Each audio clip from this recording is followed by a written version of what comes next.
चलिए स्टार्ट करते हैं। हम लोग रिसर्च एप्टीट्यूड पढ़ रहे हैं और लास्ट कक्षा में हमने स्टेप्स ऑफ द रिसर्च को पूरा करने के बाद पॉजिटिविज्म अर्थात प्रत्यक्षवाद को भी पूरा कर लिया था। अभी उसका ओवरव्यू लेते हैं, फिर उसके बाद आगे का पढ़ते हैं। आपको मेरी स्क्रीन विजिबल हो रही है? जी सर। जी सर। Yes sir. लास्ट कक्षा में हम जो स्टेप्स ऑफ द रिसर्च में जो और जो सब पॉइंट्स होते हैं, जो सब स्टेप्स होते हैं, उनके बारे में चर्चा कर रहे थे। मुख्य रूप से इससे ऊपर के हम पहले देख चुके हैं, जिसमें कि डेटा कलेक्शन की जो कुछ इंस्ट्रूमेंट थे, कुछ विधियां थी, जिनमें ऑब्जर्वेशन अवलोकन करने के द्वारा, यानी कि जिस घटना के साक्षी या जिस घटना में हम भी शरीक होते हैं, मिले हुए होते हैं, उस घटना का डेटा हम स्वयं अवलोकन के द्वारा इकट्ठा करते हैं। और फिर दूसरी विधि इंटरव्यू मेथड था, जिसमें क्या है कि हम सामने डेटा कलेक्ट करने के लिए इंटरव्यू लेते हैं लोगों का और उनसे प्रश्न पूछते हैं, वे जवाब देते हैं। उसी आधार पे हम आंकड़े इकट्ठे करते हैं, फिर उसे एनालाइज करते हैं। प्रश्नीय जो था प्रश्नावली, इसमें मुख्य रूप से एक सेट ऑफ क्वेश्चंस की एक सीरीज रखी जाती है, वो फिर सभी को डिस्ट्रीब्यूट की जाती है। उसी के आधार पर लोग उस सीरीज को या उस क्वेश्चंस के समूह को आंसर करने के बाद फिर वापस उस सीट्स को हमें वापस कर देते हैं। फिर उसके आधार पे हम अपना एनालाइज करते हैं डाटा। अनुसूची में मुख्य रूप से जो जहाँ तहाँ लिखे हुए डाटा जो विद्यमान हैं, उन डाटाओं को उठा लिया जाता है। इसके बाद जो 7th स्टेप था, इसमें प्रदत्त प्रसंस्करण एवं विश्लेषण, जो ऊपर जो डाटा इकट्ठा किया उसको विश्लेषण, उसकी प्रोसेसिंग कैसे की जाए और उसका विश्लेषण क्या किया जाए, कैसे क्या करना है, उसमें क्या क्या आता है, ये हमने देखा था। जिसमें कि एडिटिंग एंड कोडिंग, उसमें संपादन और कूटन किया जाता है। उस डाटा में कुछ एडिटिंग, कुछ जोड़ा और हटाया जाता है, और फिर कोडिंग की जाती है, कहाँ कौन सा डेटा रखना है, क्या करना है, कौन से नंबर पे कौन सी डेटा आना चाहिए, या किसका आंसर कौन से नंबर पे आना चाहिए, या जिन्होंने सेम आंसर्स किए हैं वो किधर जाने चाहिए, जिनके कुछ अलग आंसर्स हैं वो किधर जाने चाहिए। इस टाइप से ये हम सेट बना के तैयार करते हैं। उसके बाद क्लासिफिकेशन करते हैं, उसका वर्गीकरण, उसे वर्गों में डिवाइड कर दिया जाता है। डेटा को अलग अलग वर्ग बना दिए जाते हैं। महिलाओं के आंसर्स ये थे, पुरुषों के ये थे, बच्चों ने ये आंसर्स किए, या फिर बुजुर्गों में हमने इस प्रभाव को देखा, ये अंतर पाया, आदि आदि जो भी है वो एकत्रित कर दिया जाता है। अलग अलग टेबुलेशन किया जाता है, उसमें सारणियां बना दी जाती है, टेबल्स बना दी जाती है। उनमें अलग अलग टेबल्स में अलग अलग डाटा को, जिससे कि इजीली उसे पढ़ा जा सके, उसको एनालाइज किया जा सके, और कुछ भी आवश्यकता हो तो उसे आराम से उसे ढूंढने में भी सुविधा हो। इस तरीके का आदि काम किया जाता है। और फिर उसको एनालाइज, यानी कि ये सब करने के बाद उसका विश्लेषण, और विश्लेषण करने के बाद जो हाइपोथेसिस टेस्टिंग होती है, जो हमने कल्पना बनाई थी, जो हमारा एक टेंटेटिव आंसर था हमारे रिसर्च का, उसको टेस्ट किया जाता है कि वो सत्य सिद्ध हो रहा है कि नहीं। उसके भी कई टाइप्स हैं और कई मेथड्स हैं, जिसमें कई टेस्ट हैं, t test, z test, ANOVA test आदि करके उनके द्वारा ये अलग अलग हाइपोथेसिस टेस्टिंग होती है। और फिर जब टेस्ट होने के बाद जब सत्य साबित होती है, सारा कुछ ठीक होता है, तो फिर उसे जनरलाइज कर दिया जाता है। इसके साथ साथ जो अंतिम स्टेप जो मुख्य रूप से रहता है, जो शोध रिपोर्ट लेखन, अर्थात आप रिपोर्ट तैयार कर रहे हैं, बुक तैयार कर रहे हैं अपनी, उस समय का जो स्टेप है, उसमें मुख्य रूप से जो प्राइमरी मटेरियल के रूप में हम रखते हैं कि सबसे पहले टाइटल पेज होगा, जिसपे शीर्षक लिखा होगा उस पेज पे, उस पे रिसर्चर का नाम, उसके गाइड का नाम आदि, जिस संस्था के थ्रू उसने किया है और जिसके अंडर में किया है उसका नाम आदि वो उस पे इंडिकेट कर दिए जाते हैं। कुछ लोगो वगैरह जो रहते हैं, वो लोगो वगैरह भी रखे जाते हैं। ठीक है। उसके बाद फिर अप्रूवल लेटर रहता है कि जो हमारी रिसर्च हुई है उसको अप्रूव कर दिया गया है, वो अनुमोदन पत्र होगा, और अनुमोदन पत्र के बाद जो उसको रजिस्ट्रेशन सर्टिफिकेट जो मिला है उस रिसर्चर को, तो उसका वो रिसर्चर का रजिस्ट्रेशन सर्टिफिकेट उसमें दिया देखा जाएगा। और फॉरवर्ड और प्राकथन होगा, यानी जो रिसर्चर है वो किसको अपनी रिसर्च का श्रेय देना चाहता है, वो प्राकथन वहाँ पे इंडिकेट किया जाएगा, लिखा जाएगा। ठीक है, फिर टेबल ऑफ कंटेंट्स और विषय सूची आदि, जो भी विषय कहाँ कौन से नंबर पे कौन से हैं, क्या क्या विषय हैं, वो इसी प्राइमरी मटेरियल में दे दिए जाते हैं। ठीक है, अब मेन पार्ट में मुख्य रूप से जो आ रहा था हमारा, वो इंट्रोडक्शन आ रहा था। वो सारा करने के बाद पूरी रिसर्च की इंट्रोडक्शन चल रही है, भूमिका, विषय, प्रवेश, अर्थात भूमिका हम दे रहे हैं, क्या होने जा रहा है आखिर। फिर उसके बाद रिव्यू ऑफ लिटरेचर, जो भूमिका दी गई है या जो रिसर्च प्रॉब्लम थी उससे जुड़ा हुआ साहित्य कहाँ से इकट्ठा किया या हमने कहाँ कहाँ से पढ़ा, इसके बारे में वो रिव्यू ऑफ लिटरेचर यहाँ पे दिया जाएगा। और कितने रिसर्चर्स इसके बारे में रिसर्च कर चुके, उन्होंने क्या क्या फाइंडिंग की है, वो सारी चीजें फिर यहाँ हमें शो करनी होगी। ठीक है, नेक्स्ट रिसर्च डिजाइन होगा, जो अनुसंधान अभिकल्प या ये कहें पूरी रिसर्च का एक मैपिंग जो करके तैयार कर दिया है, जो खाका तैयार कर लिया है, जिसके आधार पे या जिसे फॉलो करते हुए पूरी रिसर्च की जानी है, वो यहाँ पे दिखाना होगा। और फिर एनालिसिस ऑफ डेटा, और जो भी जितना डेटा कलेक्ट किया उनकी विधियाँ आदि सारी चीजों को बताने के बाद उसको एनालाइज करने का, आंकड़ों का विश्लेषण किया जाएगा। विश्लेषण के बाद कंक्लूजन, जो निष्कर्ष निकला उसका, और फिर उसे जनरलाइज कर दिया जाएगा, निष्कर्ष एवं सामान्यकरण कर दिया जाएगा। उसके साथ साथ कुछ इसके बाद कुछ सजेशंस होते हैं जो रिसर्चर से देना चाहता है कि मेरी रिसर्च के लिए ये सजेशन है कि आप ये रखें, ऐसे ना करें, या इसकी कुछ ये लिमिटेशंस हैं, इस टाइप से कुछ सुझाव भी आप यहाँ डाल सकते हैं। ये इन सारे पार्ट्स के साथ साथ यहाँ पे कुछ कम्प्लीमेंट्री मटेरियल, एक प्राइमरी मटेरियल था, एक मेन मटेरियल था, और ये कुछ कम्प्लीमेंट्री में पूरक सामग्री के रूप में मुख्य रूप से यहाँ बिब्लियोग्राफी रखी जाती है, अपेंडिक्स और इंडेक्स नंबर रखा जाता है। तो बिब्लियोग्राफी में उन सभी ग्रंथों के बारे में, उन सभी ग्रंथों के नाम यहाँ दिए जाते हैं जिनमें इस रिसर्च से जुड़ी डेटा मिल सकता है या इस रिसर्च से जुड़ी जो चर्चा की गई है आदि, वो ग्रंथों को यहाँ पे रखा जाता है। ठीक है, अपेंडिक्स है, सर हाँ जी सर इसमें रिसर्च डिजाइन 2 जगह आया है। जो आपने जो सेकंड स्टेप पढ़ाई थी वो भी रिसर्च डिजाइन ही थी ना?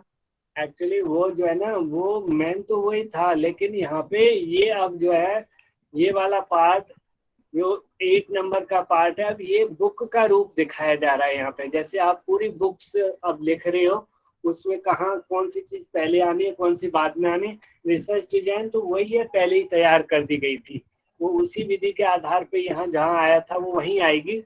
यहाँ पे मतलब कहाँ डाली जा रही है वो स्थान दिखाया जा रहा है। ठीक है, किसके बाद आ रही ठीक है। है सर।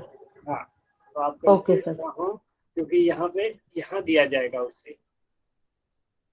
और पूरक सामग्री के रूप में तो संदर्भ ग्रंथों को दिया जाएगा। फिर यहाँ अवशिष्ट जो भी बचा हुआ कुछ, इसके बावजूद भी आपको ये लगता है कि थोड़ी ये भी चर्चा मुझे हो जानी चाहिए या मैं कर लूँ, जो बचा है, बचा कुछ रह गया है, या फिर कुछ विषय से थोड़ा बहुत रिलेटेड है लेकिन कुछ अलग से है वो, तो वो भी आप चर्चा अपेंडिक्स में कर सकते हो। उसके साथ फिर इंडेक्स नंबर जो सूचकांक होगा आदि, उसकी डिटेल दे करके ये सारा का सारा पूरी की पूरी ग्रंथ आपका तैयार हो जाएगा, आपकी बुक तैयार हो गई। ठीक है, यहाँ तक हमने लास्ट कक्षा में ये देख लिया था। फिर इसके बाद नया टॉपिक जो देखा था पॉजिटिविज्म देखा था, और पोस्ट पॉजिटिविज्म के ऊपर आज चर्चा कर रहे हैं। पॉजिटिविज्म प्रत्यक्षवाद की यदि चर्चा करें तो हम इससे ये 19th सेंचुरी में इसको जो लेके आए वो फ्रांसीसी दार्शनिक थे, अगस्त कॉम्टे। 19वीं शताब्दी में आया ये अगस्त कॉम्टे के द्वारा, और इससे अगस्त कॉम्टे को फादर ऑफ द पॉजिटिविज्म भी कहा जाता है। और आपको बता दिया जाए कि जो पॉजिटिविज्म है वो प्योरली पूरी तरीके से साइंस पर आधारित है। वो प्रत्येक नियम साइंस को ही मानता है।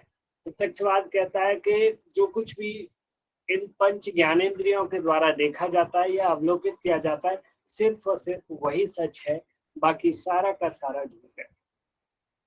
ठीक है, ये ऑब्जेक्टिव रियलिटी के ऊपर कार्य करता है। ये कहता है कि यदि कोई तथ्य एक जगह सत्य है, यहाँ सत्य है, तो वो हर जगह उसी सत्य होना चाहिए। कहीं पे भी उसे देखा जाए वो हर जगह सत्य होना चाहिए। ये प्रत्यक्षवाद का सिद्धांत कहता है।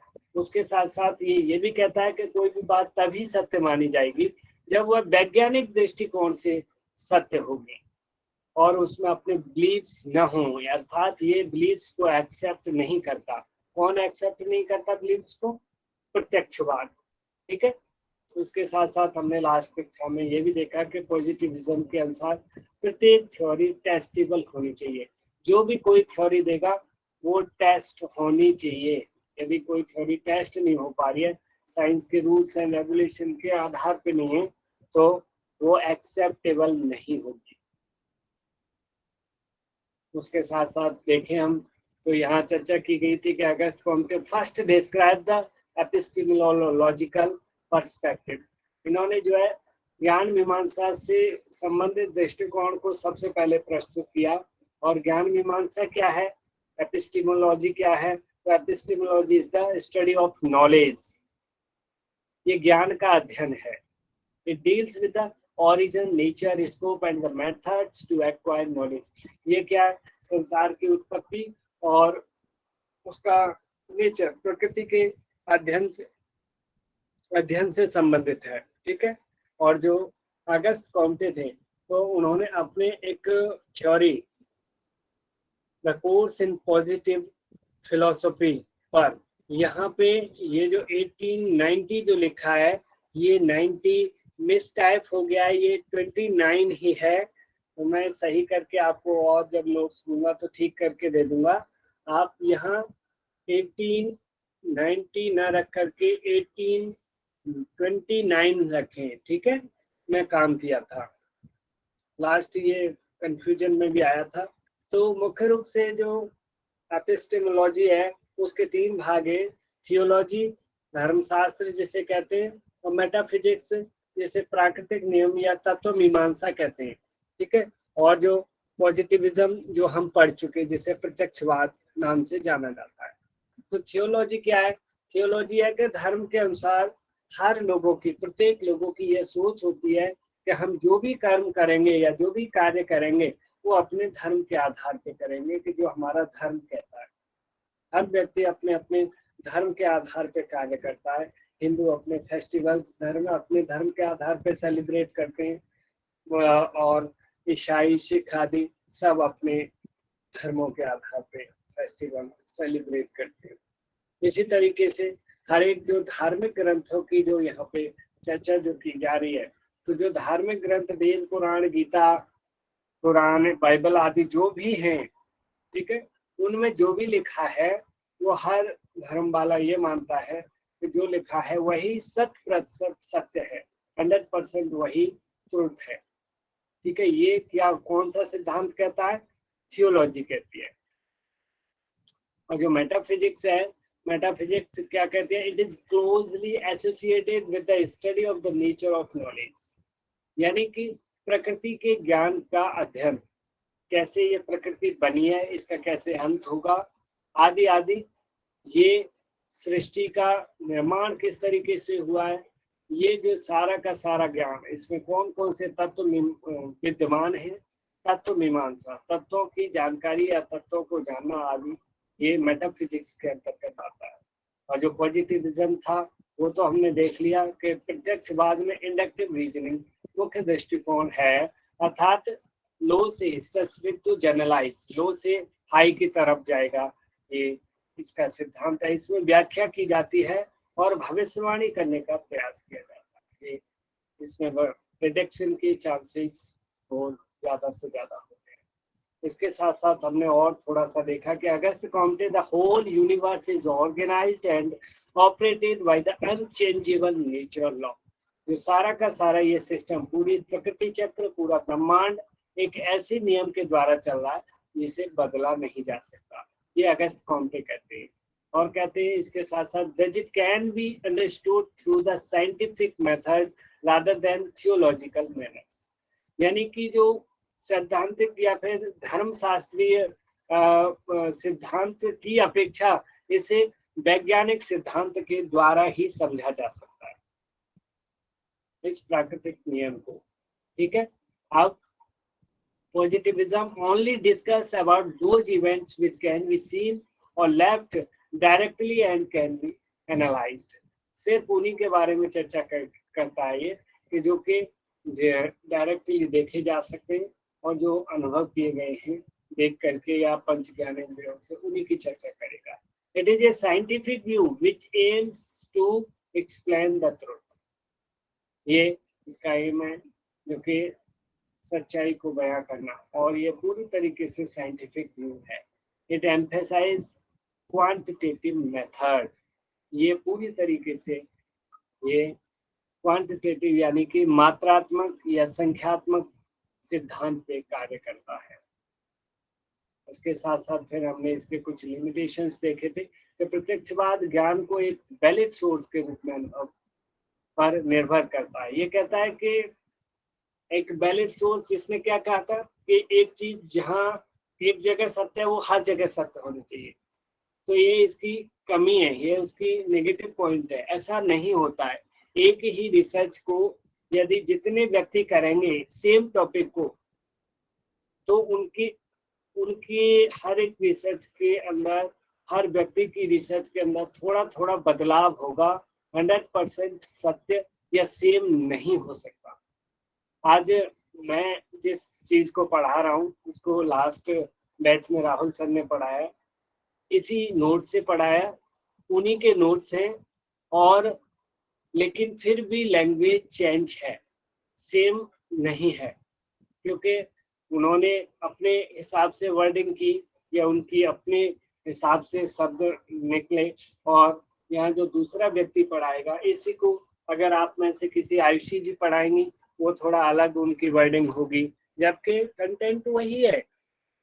तो ऐसा ये इसका नेगेटिव पॉइंट हो गया। यहाँ ये फेल हो गया कि जी ये जो कह रहे थे कि जो एक जगह सत्य है वही 100% सत्य होनी चाहिए, वही सेम दूसरी जगह उपस्थित दिखनी चाहिए। कभी कभी जो प्रत्यक्षवाद है, जो तत्व मीमांसा है, जो मेटाफिजिक्स है, उसको अस्वीकृत कर देता है, ये कहीं कहीं देखा जाता है। तो ये भी इसकी लिमिटेशन है, और एक ऐसी स्थिति है जो धारण करती है कि ज्ञान का लक्ष्य केवल उन घटनाओं का वर्णन करना है जो अनुभव करते हैं, केवल उन्हीं को बताता है कि जो अनुभव किए हैं। अब जो अनुभव नहीं हुई है उनको नहीं मानते हैं। तो इस प्रकार से ये हमने इसकी कुछ लिमिटेशंस लास्ट कक्षा में देख ली थी। आज इससे आगे पोस्ट पॉजिटिविज्म यानी उत्तर प्रत्यक्षवाद को हम समझने जा रहे हैं। मुझे आशा है कि लास्ट अभी तक जितना पढ़ाया जा चुका है वो सारा का सारा आपको समझ में आ गया होगा। यदि किसी को कोई समस्या रहे तो आप राइट डाउन कर लेना, और अभी फिर चर्चा कर लेंगे। जो मिस प्रिंटिंग थी उसे सभी सही कर लेना, बाकी जब मैं भेजूंगा वो और सही करके भेजूंगा।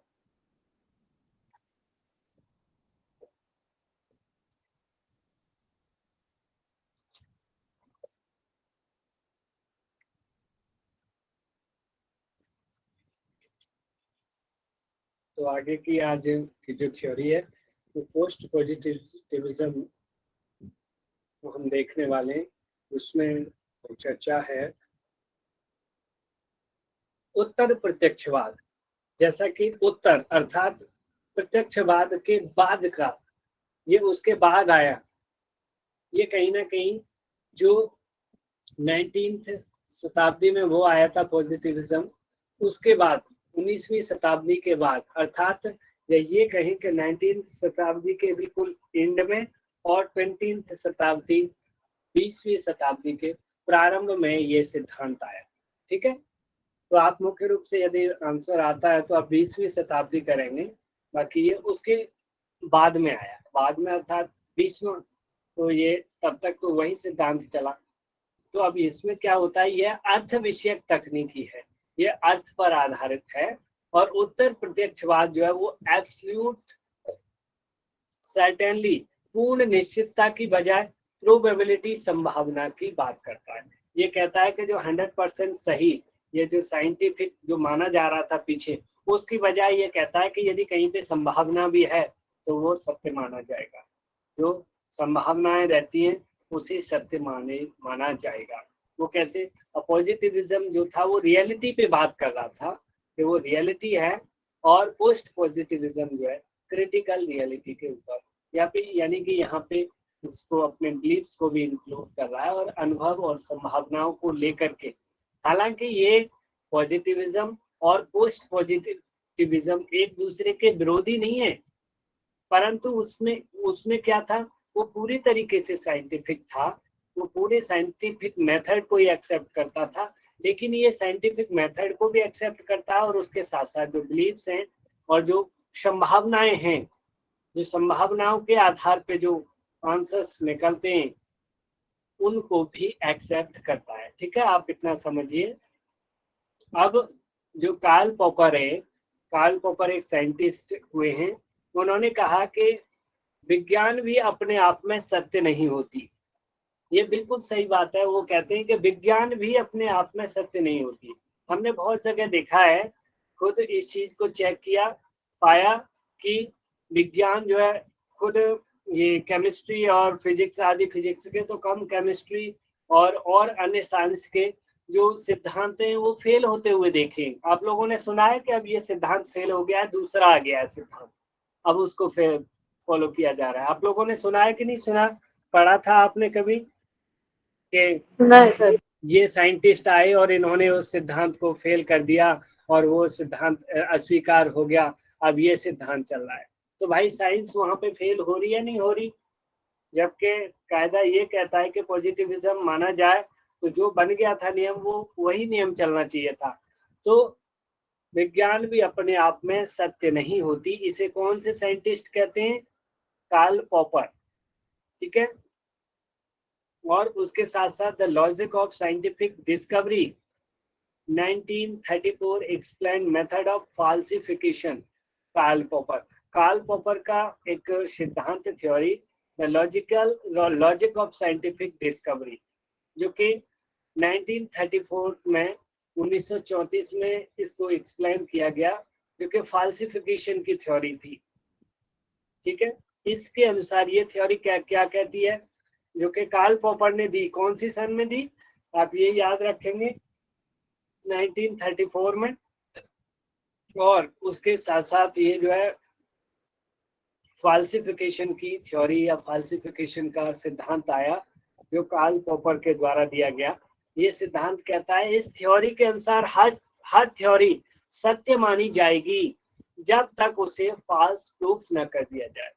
ये कहते हैं कि भाई वो बात, कोई भी बात किसी ने कैसे भी बोल दी, चाहे उसे साइंटिफिक विधि से किसी ने प्रूव की, लेके आया कोई, चाहे वो अपने बिलीफ्स के आधार पे ले आया, चाहे उसने अपने अनुभव के आधार पे प्रेजेंट कर दी, लेकिन वो बात तब तक सत्य है कि जब तक उसे कोई फेल नहीं करता, उसे अनप्रूफ सिद्ध नहीं करता, उसे फॉल्स प्रूफ नहीं करता। होगा कि नहीं होगा, ये आप बताइए। आप कहोगे जी मनोज जी ने ये जो रिसर्च की है ये एक्सेप्टेबल है कि नहीं है, तो भाई आप ये कहोगे हाँ जी एक्सेप्टेबल है, क्यों नहीं एक्सेप्टेबल? अगर एक्सेप्टेबल नहीं है तो इसे कब तक एक्सेप्टेबल है? ये कि जब तक एक्सेप्टेबल है कि जब तक इसे फॉल्स प्रूफ ना कर दिया जाए, इसे गलत सिद्ध ना कर दिया जाए। गलत सिद्ध होने के बाद ही, तो इसी तरीके से जो भी और नए सिद्धांत जो आ जाते हैं, जो बिलीफ्स के आधार पे आते हैं या अनुभव के आधार पे जो आ जाते हैं, सिद्धांत जो दिए जाते हैं वो सत्य माने जाते हैं। साइंस यदि उन्हें फेल कर देती है, अनप्रूफ सिद्ध कर देती है, तब तो वो गलत माने जाते हैं या फिर असत्य माने जाते हैं, नहीं तो वो चलते हैं नियम। बहुत सारे नियम हैं जो कि अपने हमारे बिलीफ्स और अनुभव बेस पे होते हैं, होते ही नहीं होते। जी सर, जी सर। तो कोई भी थ्योरी एंड लॉज ऐसा नहीं हो सकता जो यूनिवर्सल एप्लीकेबल हो, कोई भी सिद्धांत हो। बेशक पॉजिटिविज्म साइंस ये कह रही थी कि जो चीज यहाँ सत्य है वो हर जगह सत्य होगी, जबकि ये पोस्ट पॉजिटिविज्म कह रहा है या कार्ल पॉपर कह रहे हैं कि मतलब कोई भी सिद्धांत ऐसा नहीं है जो हर जगह पूरी ब्रह्मांडी एक्सेप्टेबल हो, एप्लीकेबल हो, मान्य हो, हर जगह माना जा सके। ऐसा नहीं होता। कोई सिद्धांत कहीं तो जाकर के फेल होता है, कहीं के लिए तो वो असत्य साबित होता है। पूरी पृथ्वी है, पूरा ब्रह्मांड आप देखें कि जी ये नियम सारी पृथ्वी पे चल रहा है, लेकिन आप ध्रुवों पे जाएंगे जी, देखा कि वहाँ ये नियम काम नहीं करता। तो कहीं ना कहीं फिर हम ये नहीं कह सकते ना ये कि यूनिवर्सल एप्लीकेबल है नहीं। तो कहीं ना कहीं वो चीज फॉल हो गई ना, वो फेल हो गई ना। अब जो सिर्फ फैक्ट्स एंड टेस्ट के अनुसार जो ज्ञान हुआ है उसे ही सत्य नहीं कहा जा सकता। जो फैक्ट, सच्चाई और टेस्ट जो किए उसी के आधार पर जो ज्ञान प्राप्त हुआ है, केवल उसी को ही सत्य नहीं माना जा सकता। उसके साथ साथ हम और भी ज्ञान को भी सत्य मानेंगे भाई। मानेंगे नहीं मानेंगे, क्योंकि हमारा अनुभव है अपना। अब जो हमारे गांव देहात में या फिर हमारे दादा परदादा जो उतने एजुकेटेड नहीं होते थे या जिन्हें इतने साइंस का ज्ञान नहीं होता था, लेकिन उनके कुछ प्रिंसिपल्स, वो कुछ ऐसी थ्योरीज दे देते थे जो वास्तविक पूरी तरीके से बड़ी सत्य साबित होती थी। तो क्या उनका उस ज्ञान को नकार दिया जाएगा या वो ज्ञान गलत माना जाएगा? वो ज्ञान तब तक गलत नहीं माना जाएगा कि जब तक कोई भी साइंस या कोई आकर के, भाई देखिए आज डॉक्टर्स हैं, मेडिकल्स, हॉस्पिटल्स आदि में क्या होता है, वो अपना काम करते हैं, ट्रीटमेंट करते हैं, और उसके साथ साथ जिसको अपने गॉड पे बिलीव होता है, फेथ होता है, वो जाके प्रेयर करता है मंदिर में, तो पेशेंट ठीक हो जाता है। जबकि डॉक्टर्स खुद कहते हैं कि इस बंदे की ठीक होने की कोई चांस नहीं थे, ये ठीक हो गया। अब कैसे ठीक हो गया, डॉक्टर्स खुद कभी कभी बहुत बार सरप्राइज हो जाते कि ये ऐसा हो कैसे गया।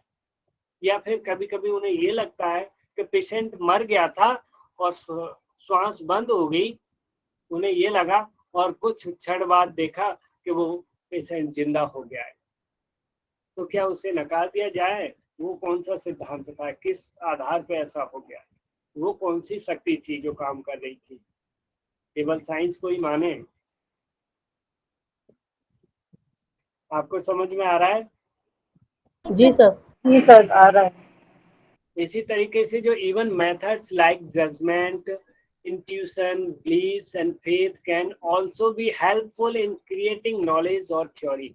तो इसी वजह से ये जो जजमेंट, निर्णय आदि हुए, इंट्यूशंस हुए, जो बिलीव्स हुए, और जो हमारे फेथ, विश्वास जो होते हैं, ये भी ज्ञान को क्रिएट करने में और ये भी सिद्धांतों को क्रिएट करने में हेल्पफुल होते हैं। भाई इनसे होता है,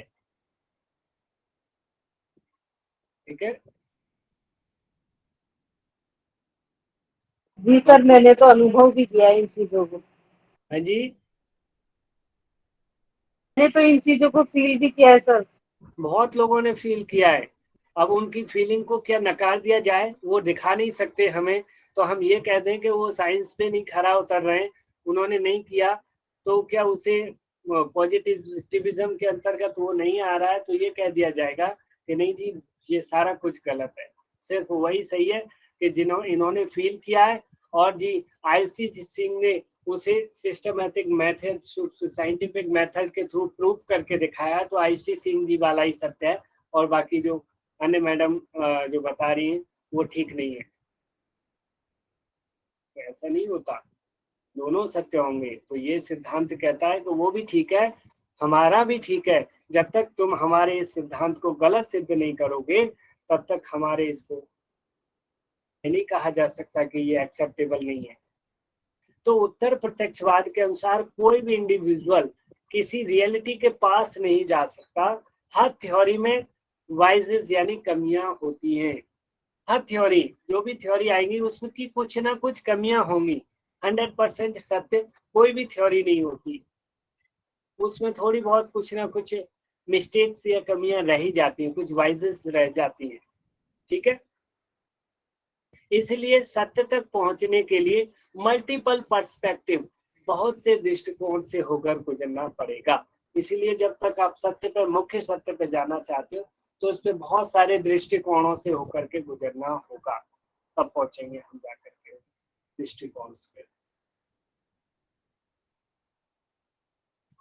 जब कई थ्योरीज मिलकर एक नई थ्योरी बनाएंगी तो वह थ्योरी सत्य के करीब होगी। जब बहुत सारी थ्योरीज मिल जाती है तब एक निष्कर्ष निकलता है या कोई एक नई थ्योरी बनती है तो वो ज्यादा सत्य के करीब होगी। तो कुल मिलाकर के ये है कि पॉजिटिविज्म और पोस्ट पॉजिटिविज्म, जो पोस्ट पॉजिटिविज्म है वो सीधा ये कहता है, देखो यहाँ पे क्या कहता है कि उत्तर प्रत्यक्षवाद मानता है, क्या मानता है कि चाहे कोई वैज्ञानिक हो या सामान्य व्यक्ति हो, कोई भी हो, या तो कोई वैज्ञानिक हो या सामान्य व्यक्ति हो, कोई भी फैक्ट का पता लग करके जनरलाइज कर सकता है, कोई भी सच्चाई का पता करके उसे सामान्यकरण कर सकता है, उसको जनरलाइज कर सकता है। भाई है कि नहीं, कर सकता है, बिल्कुल। क्यों? देखो अब वो क्या कह रहे थे कि पॉजिटिविज्म कहता है कि जब तक सांस चल रही है व्यक्ति जिंदा है, सांस बंद है व्यक्ति मर गया, वो इस चीज को एक्सेप्ट करता है। जबकि हम देखें तो हमारे बहुत सारे योगी इस अभ्यास के लेवल तक पहुंच जाते हैं कि वो घंटों श्वास को रोक लेते हैं। तो क्या उन्हें मरा हुआ सिद्ध कर दिया जाएगा कि वो मर गए और फिर वो वापस आके फिर पुनः अपनी शरीर में वापस आ जाते हैं और श्वासें फिर स्टार्ट हो जाती हैं उनकी? तो यही डिफरेंट है इसमें। ये कह रहा है कि इससे कोई भी नई चीज खोज करने के लिए, कोई नए ज्ञान को खोज करने के लिए कोई जरूरी नहीं है कि आप साइंटिस्ट ही हो या साइंटिफिक मेथड का ही प्रयोग करो। आप अनुभव के आधार पे, संभावनाओं के आधार पे, बिलीव्स के आधार पे जो कुछ भी आप फील कर रहे हो वो भी सत्य होगा, उसे भी आप जर्नलाइज कर सकते हो, ठीक है। तो जी sir. Post positivism argues that by combining empirical comments with logical reasoning, तो ये दोनों तरह की empirical comments और logical reasoning दोनों को मिला करके, यानी कि ये क्या था कि ऊपर वाले सिद्धांत को भी मान रहा है पॉजिटिविज्म को, और पोस्ट पॉजिटिविज्म जो अलग से बिलीफ्स आदि या फिर जो संभावनाएं आदि जोड़ी जा रही उसको भी एक्सेप्ट कर रहा है। ये नहीं कर रहा कि उसका विरोध कर रहा है कि नहीं जी तुम गलत हो हम सही हैं, उसमें हम ये कहें कि उसका प्यूरिफिकेशन कर रहा है, उसमें कुछ और उसकी मैनिपुलेशन कर रहा है उसमें, ठीक है, ये सिद्धांत। और पोस्ट पॉजिटिविज्म बिलीव्स दैट, क्या करता है कि there is no difference between thinking and acts, ये आर्ट लग गया है यहाँ, एक्ट्स ऑफ साइंस। तो थिंकिंग और साइंस के बीच में कोई विशेष अंतर नहीं है। उसके साथ साथ उत्तर प्रत्यक्षवाद जो पोस्ट पॉजिटिविज्म है वो मानता है कि साइंटिफिक मेथड में भी एरर होती हैं, उसमें भी कमियां होती हैं, वो पूरी तरह वो भी सत्य नहीं होती, वो भी प्योर नहीं होती, वो भी शुद्ध नहीं होती, साइंटिफिक मेथड में भी कमियां होती हैं, ठीक है। अब ये ऊपर जितना सिद्धांत समझाया गया वो समझ में आपके आ गया है, अभी और क्लियर हो जा रहा है। आप यहाँ डिफरेंस देख लीजिए, difference between positivism and the post positivism, इन दोनों के बीच में ये देखिए यहाँ से क्वेश्चन बन चुके हैं, क्वेश्चन आ चुके हैं, आप इस चीज का ध्यान रखना, और फिर क्वेश्चन आते हैं बार बार। तो मुख्य रूप से जो पॉजिटिविज्म है वो क्वांटिटेटिव होता है, कैसा होगा, क्वांटिटेटिव, जिसे कहें मात्रात्मक। और जो इसके साथ साथ मात्रात्मक अर्थात जिसमें संख्याएं आदि गिनी जा सके वो इस सिद्धांत वाला होगा। और जो पोस्ट पॉजिटिविज्म है वो मुख्य रूप से क्वालिटेटिव होगा, लेकिन यदि आंसर में ऑप्शंस में यदि क्वालिटेटिव प्लस क्वांटिटेटिव आता है तो आपका आंसर क्या होगा? दोनों। ठीक है, मुख्य रूप से पूछा जाएगा कि मेनली कौन से सिद्धांत पे होता है, तो क्वालिटेटिव गुणों के आधार पे, भाव के आधार पे। उसमें इसमें क्या है, इसमें ऐसा कुछ भी नहीं है कि वो आपका अफेक्शन, सैडनेस या दुख सुख आदि को महसूस करे, कोई भी घृणा आदि क्यों यहाँ महत्व दिया जाए, लेकिन ये आपका किसी चीज के प्रति प्यार, घृणा और लगाव आदि को भी एक्सेप्ट करता है। तो मेनली ये गुणों पे आधारित है। ठीक है, अब ये ऑब्जेक्टिव है और ये सब्जेक्टिव है। अर्थात ये जो है ऑब्जेक्टिव होगा, ये मुख्य रूप से ये कर्ता के आधार पे है। और ये ऑब्जेक्टिव ज्यादातर वो रहते हैं, वैकल्पिकता जिसे कहते हैं, कि जैसे कि किसी ये जो ऑब्जेक्टिव क्वेश्चन जो बनाए जाते हैं, इसमें क्या है कि इसमें इस टाइप से क्वेश्चन रखे जाते हैं कि मतलब पूरे तरीके से यदि जो भी आंसर करेगा, यदि जो आंसर होगा वही सभी टिक करेंगे तब तो उसे फुल मार्क्स मिलेंगे। लेकिन सब्जेक्टिव में क्या है कि यहाँ पे ये ऑप्शंस नहीं होते, इसमें अलग अलग बिलीव्स उसी के विषय में, उसी एक वस्तु के विषय में, एक पदार्थ या सिद्धांत के विषय में मेरी बोलने की शैली कुछ अलग होगी, आपकी बोलने की शैली कुछ अलग होगी, नीरज जी कुछ अलग तरीके से थोड़ा बोलेंगे, बाकी बेशक चाहे मैं वही कंटेंट बोले। तो इस टाइप से ये सब्जेक्टिव आधार पर होगा। ये साइंटिफिक होगा, वैज्ञानिक पॉजिटिविज्म, और ये ह्यूमनिस्टिक होगा, यानी इसमें दया करुणा आदि जो है वो भी इंक्लूडेड ये वो होंगी, उसको एक्सेप्ट करेगा। ठीक है, और इसके बाद फिर ये लिए रियलिस्टिक है, ये पूरी तरीके से जो सामने जो प्रेजेंट हो रहा है उसके आधार पे है, और ये क्रिटिकल रियलिस्टिक के आधार पे है।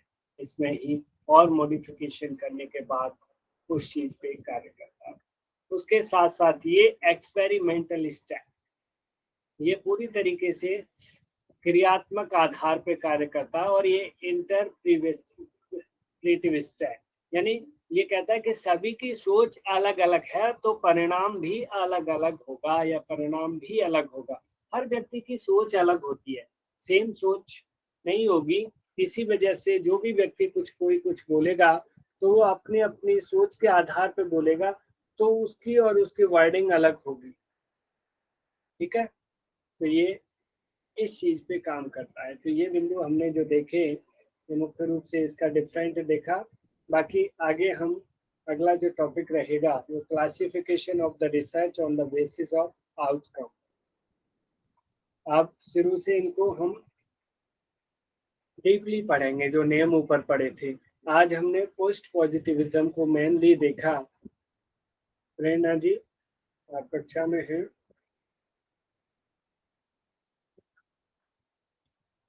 प्रेरणा जी, प्रेरणा वर्मा।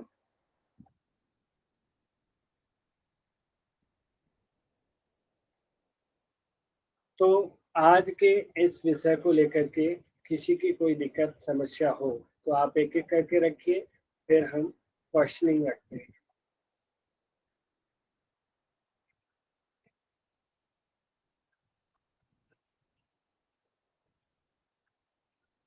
मेरी आवाज आ रही है आपको? जी सर आ रही। सारा कंसेप्ट क्लियर है अभी पॉजिटिविज्म और पोस्ट पॉजिटिविज्म को लेकर के सभी का?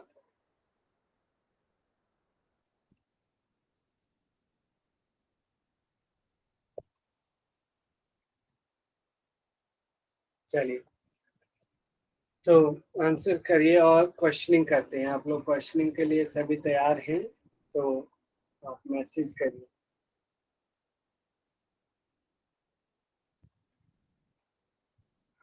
अरे मैसेज क्वेश्चन करते हुए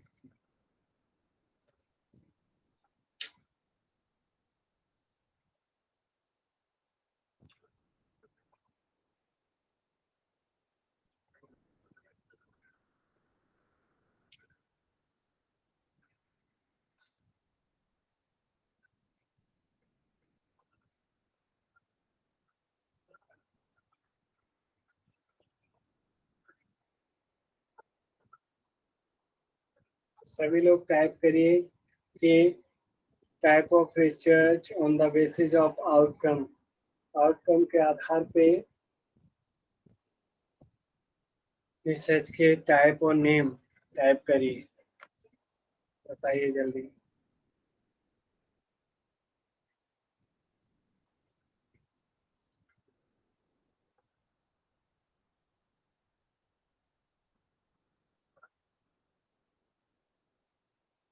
और प्रिया जी, बाकी लोग भी टाइप करिए, केवल एक ही लोग मैम नहीं एक्टिवेट दिख रही है।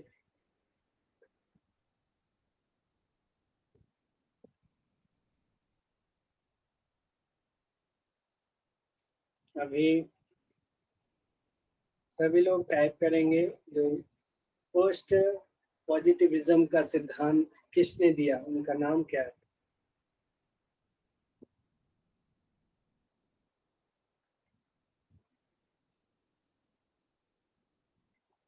Radhika ma'am, Radhika ma'am answer करिए माइक पे सर होके।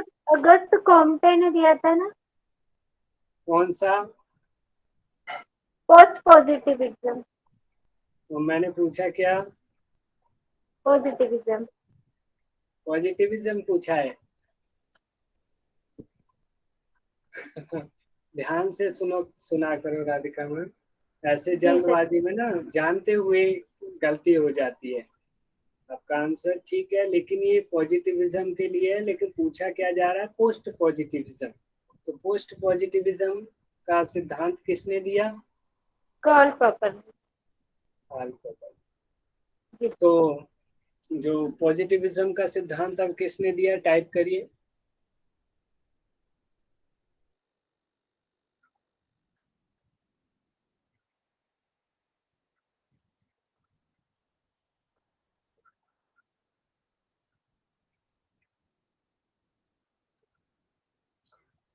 तो ये जो थ्योरी आई वो कौन सी सेंचुरी में आई, पॉजिटिविज्म वाली, आप टाइप करें।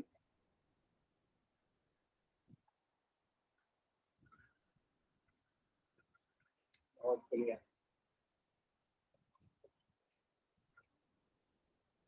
और उन्होंने एक थ्योरी दी, उस थ्योरी का नाम क्या है? 1829 में एक थ्योरी दी, उस थ्योरी का नाम टाइप करिए। सिद्धांत का नाम क्या है? At the name of that one theory. It is called, क्या नाम है भाई? जो 1800 course of positive philosophy. Sir कल आपने 1890 बोला था। वो मैम, महुआ मैम, वो मैंने बताया अभी, एक्चुअली वो मिस प्रिंटिंग हो गया था, वो 1890 नहीं है, वो 1829 है, ठीक है, ताकि ओके आपको और सही ओके। करके बता दिया जाएगा। विक्की जी आंसर करिए, जो 1829 में जो अगस्त कॉम्टे ने जो थ्योरी दी उसका नाम क्या है?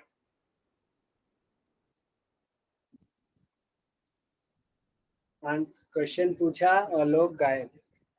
कितने लोग गायब हो गए अब तक, कितने बचते हैं लोग? ऐसे नेट जियारत निकाल लेंगे क्या? शिखा बारसकर जी।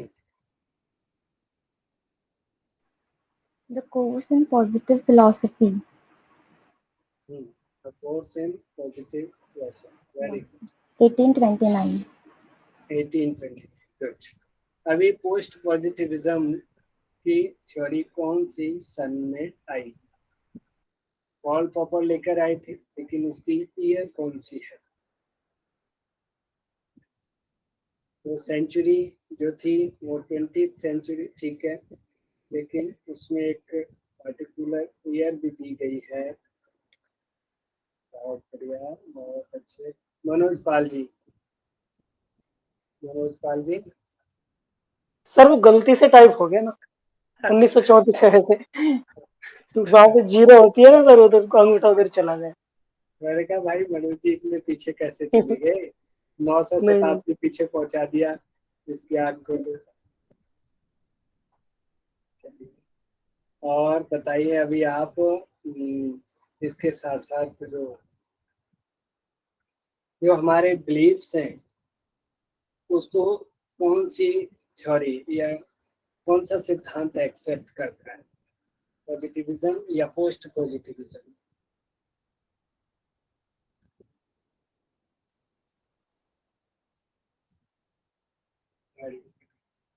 बहुत बढ़िया।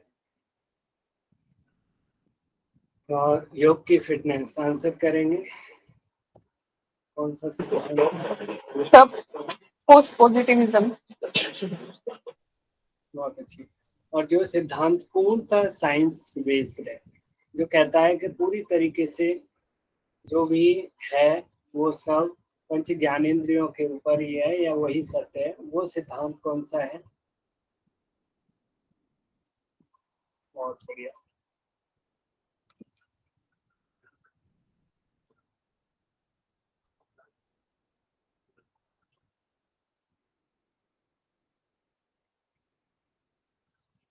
ऐसा कौन सा सिद्धांत है जो इस बात को कहता है कि जो भी थ्योरी होगी वो टेस्टेबल होगी, होनी चाहिए, या तब तो एक्सेप्ट की जाएगी, नहीं तो सत्य नहीं मानी जाएगी? बहुत बढ़िया।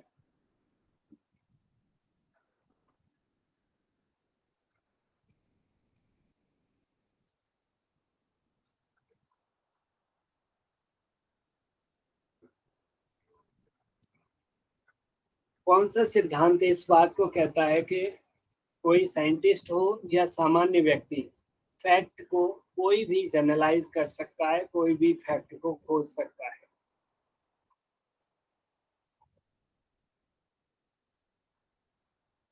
आंसर करेंगे तुषार बाला त्रिपाठी।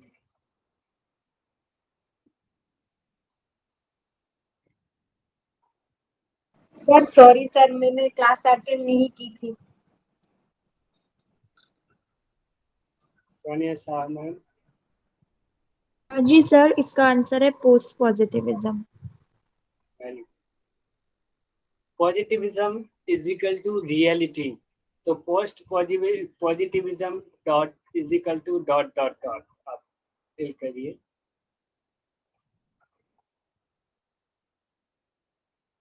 Very good. वनीता योगा किया, नोरा निशा, सभी अच्छा आंसर कर रहे हैं। डॉक्टर महुआ मैम आप क्रिटिकल रियलिटी, रियलिटी भी साथ में लिखेंगे, ठीक है? Okay sir. आपने डॉट बोला ना, मैंने खाली गैप फिल किया। अब आप आंसर करिए, कौन सा सिद्धांत कहता है कि कोई भी सिद्धांत तब तक सत्य माना जाएगा जब तक उसे अनप्रूफ न कर दिया जाए या असत्य सिद्ध न कर दिया जाए? ये कौन सा सिद्धांत है? हाँ, इस सिद्धांत का नाम है, हाँ हाँ नाम बताइए, बता रहे थे वैसे ये पोस्ट पॉजिटिविज्म मानता है, ये ठीक है, लेकिन इस सिद्धांत का नाम क्या है?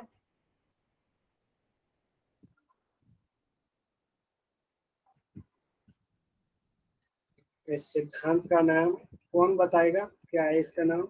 हाँ हाँ देखो एक दो लोग टाइप कर रहे हैं। थ्योरी ऑफ, महुआ पाल ने करी है, मैम कर रही है। बताइए महुआ मैम, आप बताइए सभी को। Theory of falsification. फाल्सिफिकेशन की थ्योरी कहती है कि हर चीज तब तक सत्य मानी जाएगी जब तक उसे असत्य सिद्ध न कर दिया जाए, ठीक है? कौन सा सिद्धांत इस बात को कहता है कि कोई भी थ्योरी या लॉ यूनिवर्सल एप्लीकेबल नहीं है कि वो पूरे ब्रह्मांड में एक्सेप्ट किया जाए?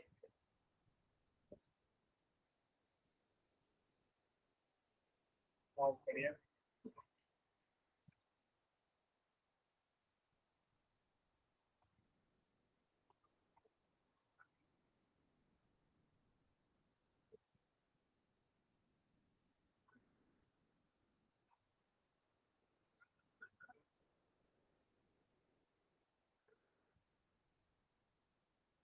जो एम्पिरिकल कमेंट्स हैं उस पर कौन सा सिद्धांत कार्य करता है?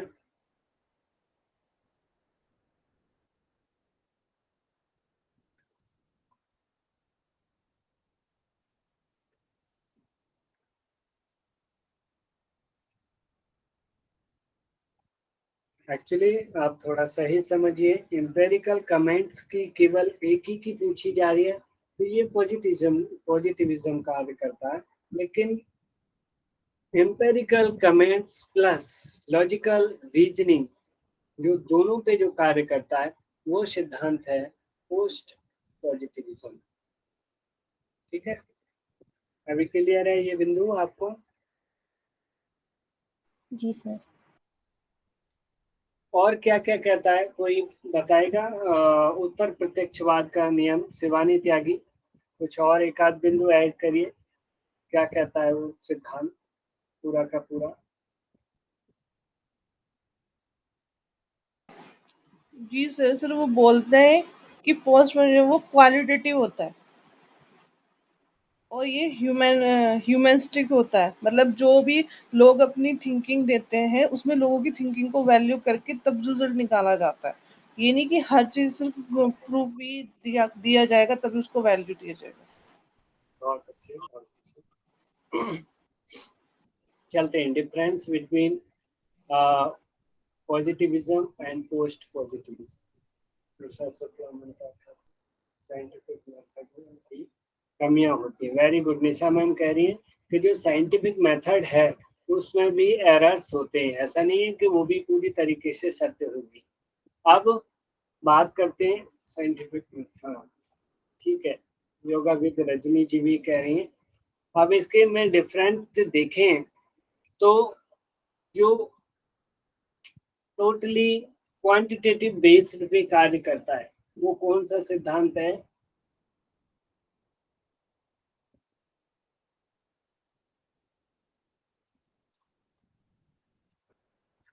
और जो ठीक है, बहुत बढ़िया, सभी अच्छा आंसर किए। और जो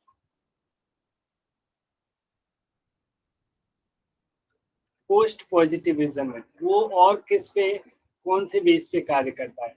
quantitative, only quantitative, quantitative plus qualitative, या ओनली क्वालिटेटिव? आपका आंसर क्या होगा? या नॉन ऑफ दीज?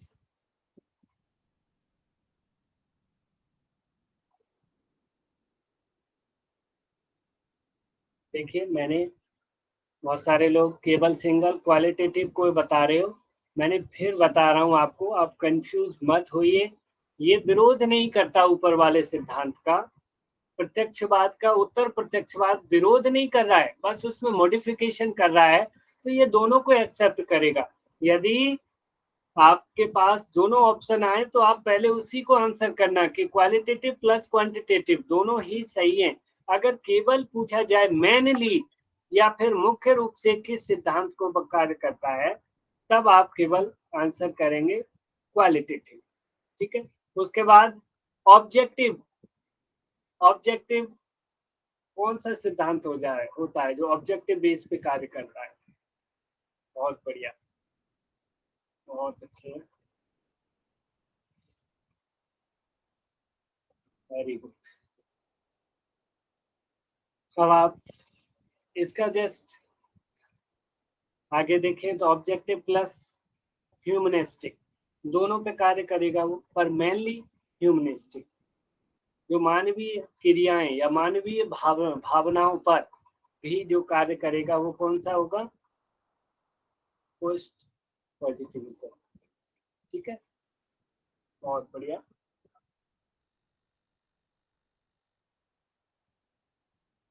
रियलिस्टिक और क्रिटिकल रियलिस्टिक, ये दोनों बिंदु हम देख चुके हैं। उसके साथ साथ इंटरप्रीविस्टिक, इंटरप्रीविस्ट अर्थात सभी की सोच अलग अलग है तो परिणाम भी अलग होगा। ये कौन सा सिद्धांत मानता है इस बार?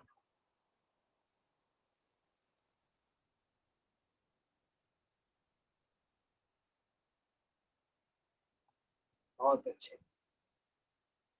इसी के साथ साथ जो पॉजिटिविज्म है वो कहता है कि परिणाम हर जगह एक ही होना चाहिए।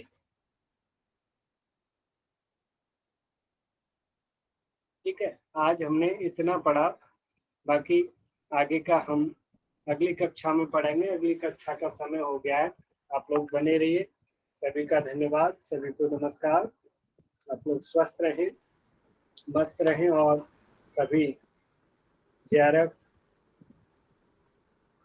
से award, thank you sir. Thank you sir. धन्यवाद। Thank you sir. Thank you.